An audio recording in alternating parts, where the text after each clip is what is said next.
नमस्कार दोस्तों, आपका बहुत बहुत स्वागत है मेरे चैनल पर। तो दोस्तों चलिए आज हम मोगरा प्लांट की बात करते हैं। लेकिन वीडियो आगे बढ़ाने से पहले आप सभी लोगों से मेरी एक रिक्वेस्ट है कि आप मेरे चैनल को प्लीज़ सब्सक्राइब ज़रूर कीजिए। और अगर आपको कोई सुझाव है या आपको और कुछ जानना है मोगरे के बारे में, तो जैसे आप मुझे लाइक, शेयर और कमेंट में आप मुझे ज़रूर बताइए कि आपको और क्या जानना है। जैसे आप चलिए आगे बात करते हैं, वीडियो को आगे बढ़ाते हैं। मोगरा एक समर फ्लावरिंग प्लांट है जो कि समर्स में, गर्मियों के दिनों में बहुत धूप देता है, बहुत अच्छे फूल देता है। और इसकी विशेषता है कि इसके फूलों में बहुत सुंदर महक आती है। तो देखिए दोस्तों, ये मोगरा प्लांट है। अब इसमें जैसे ये देखिए मेरे इसमें कलियां बन रही है और इसे धूप, सबसे पहली बात इसे प्रॉपर धूप मिलना बहुत ज़रूरी है। इसे कम से कम 5 से 6 घंटे तक की धूप इसे मिलनी ही चाहिए। अगर जैसे उसे इतनी धूप नहीं मिलती है तो आपका प्लांट तो अच्छा रहेगा, लेकिन आपको फ्लावरिंग वो कम देगा। तो देखिए अभी मेरे इसमें काफ़ी कलियां बन रही है। मेरा तो ये ज़मीन में ही लगा हुआ है, देखिए। और अगर जैसे लोगों को शिकायत रहती है कि हमारे इसमें बहुत फूल नहीं आ रहे हैं, तो उसके लिए जैसे मैं आपको कुछ टिप देती हूँ।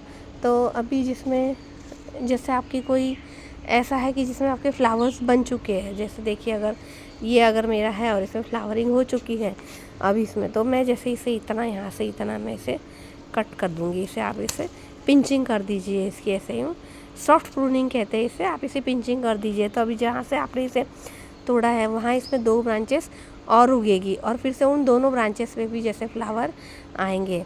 और दूसरी बात है, इसे पहले तो इसे धूप बहुत ज़रूरी है।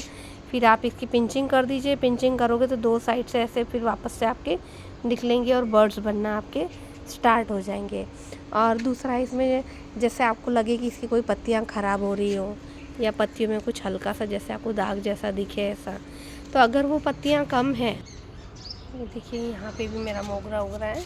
अगर आपको लगे कोई पत्ती इसकी ख़राब हो रही है और अगर वो पत्तियाँ दो तीन ही हैं, ज़्यादा नहीं हैं, जैसे अभी मेरी इसमें तो सारी लीव्स अच्छी ही है, पर आपको ऐसा लगे जैसे कि कोई पत्तियाँ ख़राब है या उस पर जैसे कुछ कीड़ा सा लग रहा है, ऐसा लग रहा है, तो आपको देखिए। और यहाँ से देखिए मेरे इसमें, यहाँ अभी इसमें कोई फ्लावर आएंगे नहीं, तो इससे मैं इस ब्रांच को मैं इतना यहाँ पे इतना मैं ट्रिम कर दूँगी इसे। और अगर कोई पत्ती भी ख़राब होती है, जैसे देखिए अभी ये पत्ती थोड़ी ऐसी लग रही है, तो आपको वो पत्ती निकाल देनी है, प्लांट से आपको अलग कर देना। अगर थोड़ी सी ही पत्तियाँ हैं तो आप उन पत्तियों को जैसे प्लांट से अलग कर दीजिए।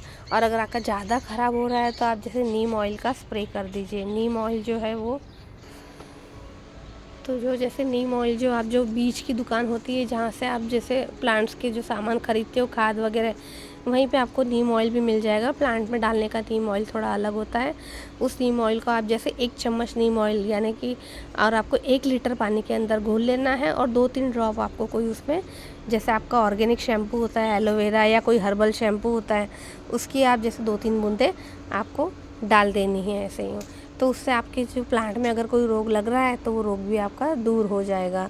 और रही चलिए अब इसकी बहुत ख़ास हम इम्पोर्टेंट फर्टिलाइज़र की बात करते हैं। ऐसे तो समर फ्लावरिंग प्लांट है, इसे धूप ही काफ़ी है, लेकिन फिर भी अगर आपका प्लांट आपको फ्लावरिंग नहीं दे रहा है तो जैसे आप उसके में आप ये कर सकते हो कि आप जैसे बनाना पील फर्टिलाइज़र दे सकते हो। अभी जैसे काफ़ी गर्मी है तो लिक्विड फर्टिलाइज़र अगर आप दोगे, अभी अभी आपको फ्लावर चाहिए, तो आपको इसके लिए जैसे जल्दी जल्दी वो असर दिखाएगा आपका। और आप सॉलिड खाद डालोगे तो उसको थोड़ा जैसे टाइम लगेगा।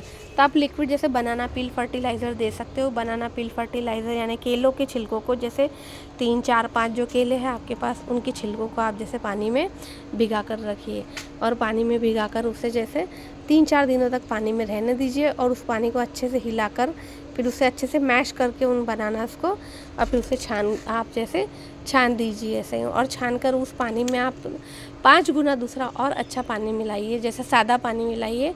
और वो उसको फिर आप अपने प्लांट में अच्छे से जैसे जो आपकी प्लांट के रिक्वायर है, जैसे आपका प्लांट गमले में है 10 से 12 इंच के गमले में, तो आप जैसे 1 से 1.5 मग जितना डाल दीजिए।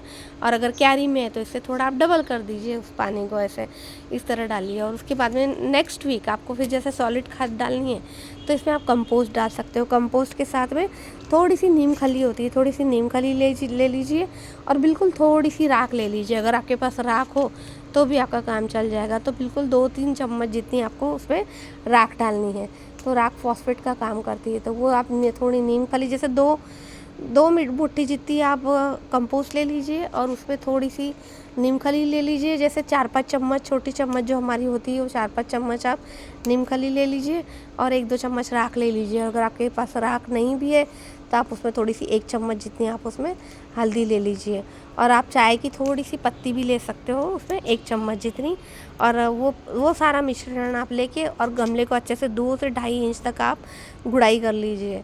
और 2 से 2.5 इंच तक गुड़ाई करने के बाद में जो आपने जो खाद का मिश्रण बनाया है उस खाद को आप अच्छे से गमले के चारों ओर डालना है। जैसे मैं आपको एग्जांपल बता रही हूँ, यहाँ पे जैसे सपोज़ मेरा ये गमला है तो मुझे खाद यहाँ से कभी नहीं डालना है, यहाँ पे मुझे अच्छे से यहाँ से 2 से 2.5 इंच गुड़ाई करके और मुझे इसके चारों ओर ही मुझे जैसे खाद ज़्यादातर डालनी है। और ये काम आपको शाम को ही करना है।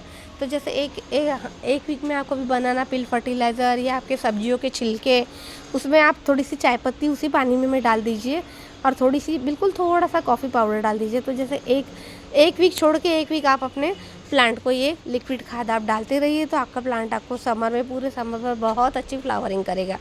और दोस्तों इनका भी अपना अपना टाइमिंग्स होता है। जैसे एक बार फ्लावरिंग कर चुके होते इसके बाद इन्हें भी थोड़ा रेस्ट चाहिए और फिर से इन्हें वो एनर्जी चाहिए कि ये वापस से फ्लावर बना सके।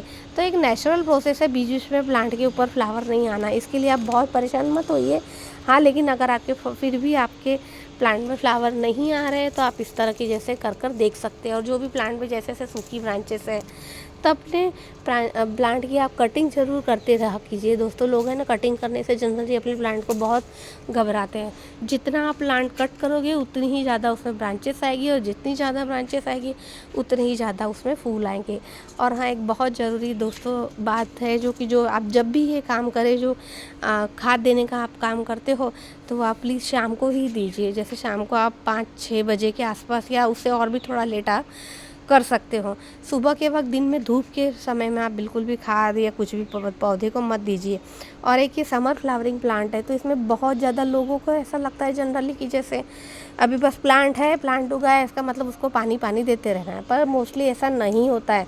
हर प्लांट को जैसे जब तक उसकी मिट्टी पूरी अच्छे से ऊपर तक सूख नहीं जाए तब तक आपको उसमें पानी नहीं डालना है। प्लांट आपका ज़्यादा पानी से ही मोस्टली लोगों के प्लांट जैसे मर जाते हैं और वो सर्वाइव नहीं कर पाते हैं। तो जब आपके गमले की मिट्टी अच्छे से सूख जाए उसके बाद ही आपको पानी डालना है। एक दिन छोड़ के एक दिन भी अगर आप इसमें जैसे पानी डालोगे, आपका फुल सनलाइट में अगर पौधा नहीं है या अगर पूरी मिट्टी नहीं सूखी है अच्छे से, आप उंगली से जैसे 1-1.5 इंच तक अच्छे से आप देखिए और अगर आपको लगे कि हाँ मेरा पौधा जैसे अब सूख गया है तभी आप उसमें पानी डालिए। बहुत ज़्यादा ओवर वाटरिंग से भी ये पौधे की जड़ें जैसे आपकी गल जाती है और आपका पौधा जैसे मर जाता है। मोस्टली मैंने तो यही देखा, मोगरा प्लांट मरने का कारण यही होता है कि बस प्लांट ले लिया, अब बस उसमें पानी उसमें डालते जाओ। और ऐसे कुछ पीली पत्तियाँ अगर आपको लगती तो हाथ से ही आप जैसे ऐसे निकाल दिया कीजिए ऐसे। इसके अलावा भी आपको और कोई जानकारी या आपका और कोई क्वेश्चन हो तो प्लीज़ आप मुझे कमेंट बॉक्स में ज़रूर पूछ सकते हो। Happy gardening.